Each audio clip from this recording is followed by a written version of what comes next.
لبنان کا وہ شہر جسے مڈل ایسٹ کا فائنینشیل ہب بھی کہا جاتا تھا، جسے عرب کا پیرس بھی کہا جاتا تھا، کس طرح وہ بلندیوں پہ تھا، کس طرح آج کل زوال پذیر ہے، کس طرح دنیا بھر کے ٹورسٹوں کی اس نے نگاہ اپنی جانب کروائی، کس طرح دنیا بھر کے لیے اٹریکٹیو جگہ بن چکی تھی اور کس طرح زوال پذیر ہوا، اس سب کی ڈیٹیل آج ہم آپ کو بتائیں گے۔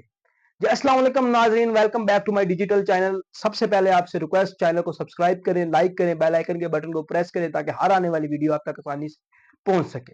جی ناظرین، آج ہم بات کریں گے بیروت کی، لبنان کا دارالحکومت بیروت، کس طرح یہ بلندیوں پہ تھا اور کس طرح یہ آج کل زوال پذیر ہے، کس طرح ہر اداکار، ایون کے جن کے تیل کے کنویں تھے، ان کے تاجر، ان کے مالک کس طرح بیروت میں آتے تھے، کس طرح سعودی عرب اور دیگر ممالک کمپنیوں کے مالک بیروت میں آتے تھے، کس طرح یہاں کمیونیکیشن کا طریقہ بہت آسان تھا، اور سب سے بڑی بات بیروت کے ساتھ ایک امریکن یونیورسٹی لگتی تھی، وہ کس طرح بیروت کو دلکش بناتی تھی۔ ناظرین میں آپ کو بتاتا چلوں، لبنان وہ ملک ہے جس کی ایک سائڈ پہ ساحل لگتا ہے اور دوسری سائڈ پہ برفانی پہاڑ، وہ کس طرح لبنان اور بیروت کو دلکش بناتے ہیں، کس طرح دنیا کے اداکاروں نے، دنیا کے تاجروں نے بیروت میں اپنا وقت گزارا۔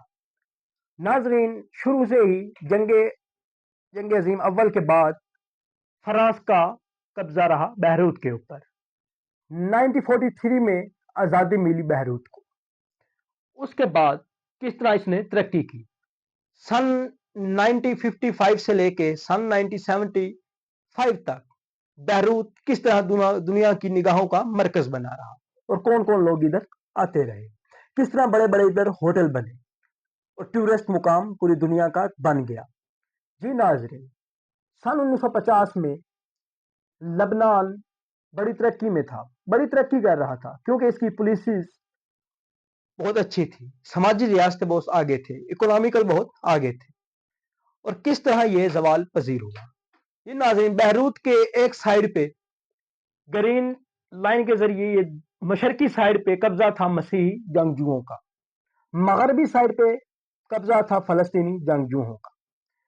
جی ناظرین، اس کے ساحل پہ بڑے بڑے جواری آتے تھے، بڑے بڑے اداکار آ کے اپنے جوہر دکھاتے تھے، اور یہاں تک کہ رضا حسین اردگن کے اور ایران کے بادشاہ اپنی فیملی کے ساتھ ادھر ٹائم سپینڈ کرنے آتے تھے۔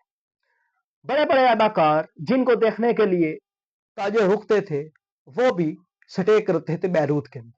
بیروت قدرتی حسن سے مالا مال تھا، اور اس کے اندر جدید یونیورسٹیز، سکولز، کالجز تھے، اور کمیونیکیشن کا طریقہ بھی بہت آسان تھا۔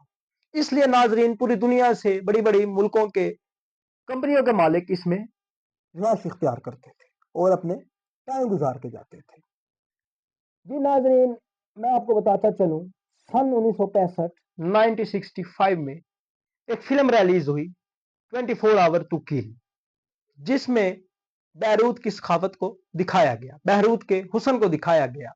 بیروت میں ایک مقامی بازار تھا جو بیروت کے سینٹر میں تھا، جس سے بیروت کے مقامی لوگ آ کے شاپنگ کرتے تھے۔ بیروت ایک خوبصورتی کا مرکز بن چکا تھا، آپ اسے یورپ کے کسی شہر سے بھی تشبیہ دے سکتے تھے۔ جی ناظرین، کس طرح بیروت زوال پذیر ہوا۔ سن 1975 کے بعد جب اس میں جنگ بندی شروع ہوئی اسرائیل کی طرف سے، تو یہ زوال پذیر ہونا شروع ہو گیا۔ جی ناظرین، بیروت سن 1982 میں جب اسرائیل نے حملہ کیا مکمل طور پر تباہ ہو گیا۔ 10 لاکھ لوگ جنہوں نے ہجرت کی بیروت سے۔ جی ناظرین، میں آپ کو بتاتا چلوں، جب بیروت بحران کا شکار تھا، اس وقت کن کن لوگوں نے ادھر سٹے کیا۔ فیض احمد فیض، جو اردو نگار، اردو شاعر، پاکستان کے ایک نامور شخصیت، جب انہوں کے لیے پاکستان میں رہنا مشکل ہو گیا، انہوں نے بیروت میں جا کے سکونت اختیار کی، بیروت میں رہنا شروع کیا، سٹے کیا۔ انہوں نے بیروت میں رہ کے بیروت کی خوبصورتی کو لکھا۔ مختلف میگزین میں انگریزوں نے، یورپ میں ہر جگہ بیروت کی تعریف کی گئی، کس طرح یہ حسین تھا اس کے بعد ناظرین مکمل طور پر تباہ ہو گئے، لوگوں نے آنا کم کر دیا۔ سن 1990 میں جب جنگ ختم ہوئی تو لوگ بیروت کا دوبارہ واپس نقشہ صحیح کرنے کی کوشش کی گئی، لیکن ناظرین ایسا ممکن نہ ہو سکا۔ ایون کہ 2017 کے اندر بھی ایک میگزین میں لکھا گیا کہ بیروت اب بھی اپنی دوبارہ حالت بحال کر سکتا ہے۔ اس کے پچھلے 25 سال کے اندر اس کے اندر یورپ کے مقابلے ہوئے، اس کے علاوہ اس کے اندر ایشین فٹ بال کا چیمپئن کپ ہوا، مختلف کھیل ہوئے تاکہ لوگوں کی نگاہوں کا مرکز دوبارہ بن سکے، لیکن ایسا ناظرین نہ ہو سکا۔ کوشش تو بہت کی گئی، کیونکہ جو چیز ایک دفعہ بلندی پہ ہو دوبارہ زوال پہ آئے اور دوبارہ اسے بلندی پہ جانے کے لیے کافی ٹائم درکار ہوتا ہے۔ ناظرین میں آپ کو بتاتا چلوں 4 اگست 2020 کو بیروت کی بندرگاہ پہ ایک زوردار دھماکہ ہوا، جس میں 180 لوگ مارے گئے اور 6 لاکھ کے قریب لوگ زخمی ہوئے، 6,000 کے قریب لوگ زخمی ہوئے اور 3 لاکھ لوگ ہجرت کرنے پہ مجبور ہو گئے۔